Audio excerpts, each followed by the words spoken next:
Écoutez.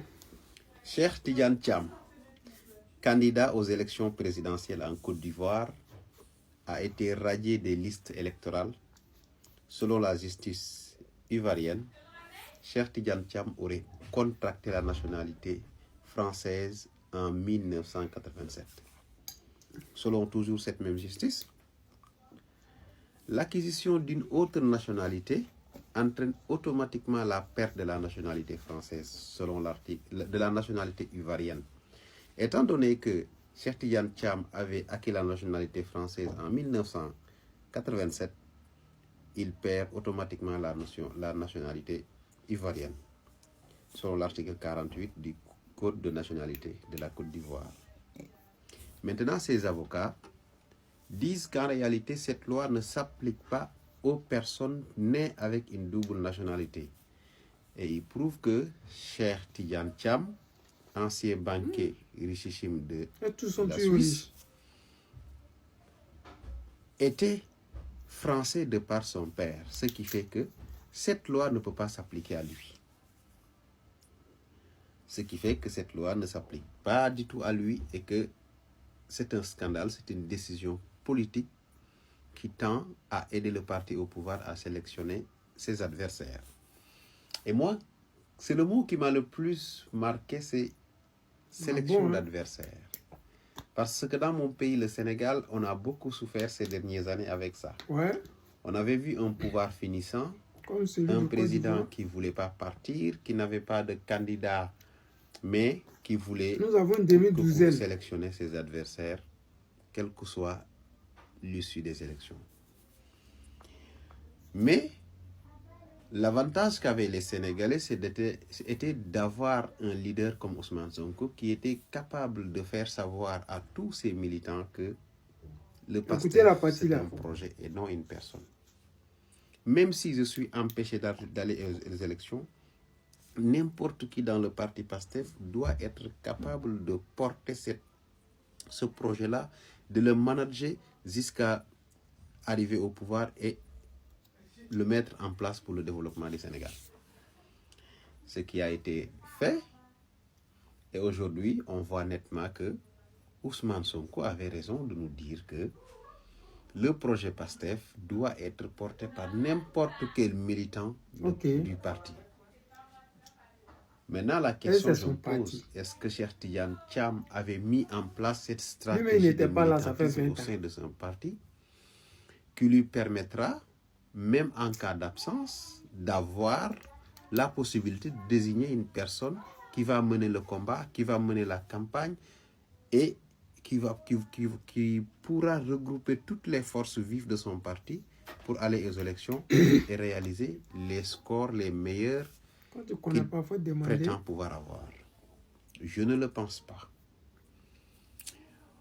En tant qu'Africain, cette décision, moi, je ne la salue pas parce que je prétends que la liberté de choisir un dirigeant, celui qui va vous diriger, est un droit fondamental, est une question de dignité. Toute personne qui vous a privé du droit de choisir qui va vous diriger, vous a privé d'une partie de votre dignité et vous a privé d'une partie de votre liberté. Et le peuple de Côte d'Ivoire a beaucoup souffert des élections présidentielles depuis quelques décennies. Et je pense qu'aujourd'hui, il est temps pour ce peuple d'avoir le droit d'aller choisir son président, son futur président, en toute liberté, de s'exprimer avec la joie qu'on connaît pour ce peuple-là, avec la communion, choisir qui va diriger, qui va le diriger, qui ne va pas le diriger. Merci. Je le souhaite vraiment. Je ne souhaite pas que ces élections soient encore un point de basculement vers la violence, vers la tuerie, ou même vers une guerre civile qu'on a connue il y a quelques années. Ce peuple de Côte d'Ivoire mérite d'avoir eu le droit d'aller choisir leurs dirigeants en toute liberté, dans la joie. En tout cas, moi, c'est ce que je leur souhaite. Ce joyau de l'Afrique de l'Ouest ne doit pas encore sombrer dans la violence. ce joyau de l'Afrique de l'Ouest ne doit pas encore sombrer dans la violence. Je le répète, le peuple de Côte d'Ivoire ne mérite plus d'enterrer ses enfants pour des raisons politiques. Donc, le Sénégalais... Ce peuple mérite de connaître la paix, la joie des élections présidentielles libres, transparentes et paisibles, où chaque citoyen exprime sa liberté de choisir qui va le diriger, qui va mener le bateau qui s'appelle la Côte d'Ivoire pendant les 5 prochaines années. Ok. C'est ce que je leur souhaite. Merci beaucoup aux Sénégalais. En tant que Sénégalais, je serai très fier et très content de voir des élections libres, transparentes, sans violence en Côte d'Ivoire. Merci beaucoup d'avoir exprimé ton point de vue. Mais nous autres Ivoiriens, moi depuis que je suis né, je n'ai jamais entendu qu'au Parlement sénégalais, il y a quelqu'un qui s'appelle Kouadio, à plus forte raison, Trabi, ou bien, je ne sais pas, Diomandé, ça n'existe pas. Chez vous là-bas, là, c'est Sénégalais ou rien. S'il ne parle pas Wolof là, vous ne faites rien à lui. Donc comment toi, tu peux venir dire qu'en Côte d'Ivoire, on doit laisser le Sénégalais là être candidat vers président. Et puis maintenant, le pire même dans tout ça, c'est que vous les Sénégalais, vous le soutenez. Nous là, on a souffert de ça. On a souffert de ça. Parce que depuis l'avènement de Ouattara dans la politique ivoirienne, là, tous les nordistes du nord de la Côte d'Ivoire ont vu en Draman Ouattara leurs représentants. Le malheur pour eux, c'est qu'ils ont décidé de prendre leur indépendance vis-à-vis de la France. Sinon, on serait toujours dans la misère. Parce que ces personnes, ils n'avaient pas l'intention de laisser tomber Ouattara. Ouattara, là, c'était comme les prunelles. Ouattara, là, c'était comme les dieux. Ouattara, là, c'était comme les enfants qui est venu à l'aventure et puis qui a eu le gros lot. Aujourd'hui, dans le gouvernement de Ouattara, là, 80% sont des Djouls du nord de la Côte d'Ivoire. Les vrais Ivoiriens là tirent le diable par la queue. Les enfants de la Côte d'Ivoire qui sont du nord de la Côte d'Ivoire, on les chasse du pouvoir d'Alassane Draman Ouattara.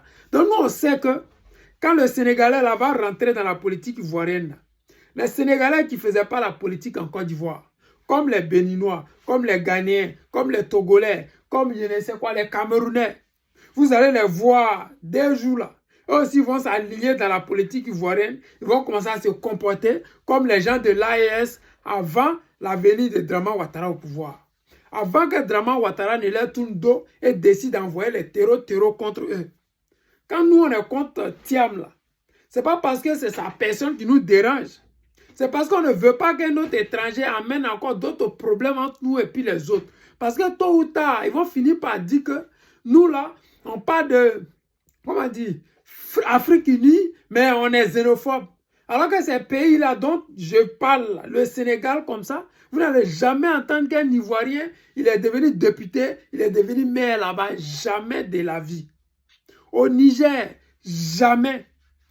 Au Mali, jamais. Au Burkina, jamais. Comment ça se fait que c'est seulement en Côte d'Ivoire que le panafricanisme, ça commence? Pourquoi c'est seulement en Côte d'Ivoire que les gens veulent essayer ce qu'ils ne peuvent pas accepter chez eux? Parce qu'un Sénégalais soutient Thiam. Depuis que moi, je suis né là, je n'ai jamais entendu des Sénégalais parler dans la politique ivoirienne jusqu'à ce que le Sénégalais vienne rentrer au PDCI pour qu'un Sénégalais dise qu'il n'est pas d'accord à ce qu'on laisse un Sénégalais être candidat en Côte d'Ivoire. Nous, on n'est pas d'accord. Et puis moi, je suis content que Draman Ouattara l'ait radié de la liste électorale et l'ait empêché d'être candidat. Ce n'est pas une affaire de xénophobie, c'est une affaire de connaissance de cause. Parce que nous, on était en Côte d'Ivoire. Quand Draman est rentré dans la politique, on a vu ce que Draman a fait, on voit ce qu'il est en train de faire. Donc, on ne peut pas faire la même erreur 2 fois. Donc, dès maintenant, je dis aux gens qui sont au PDCI, là, vous qui êtes au PDCI, qui êtes ivoirien de souche, là, allez poser votre candidature. Parce que demain, là, il aura soit 10 ans. Comment ils appellent ça là même? Les AGO bien, ce n'est pas un truc où vous allez élire votre président. Donc là, ne laissez pas les étrangers aller encore poser leur candidature et puis après vous allez venir nous faire bavarder ici pour rien. Voilà, les amis, c'est le président Lothar, l'ami des dirigeants qui se respectent. Je vous aime et je vous dis à tout à l'heure.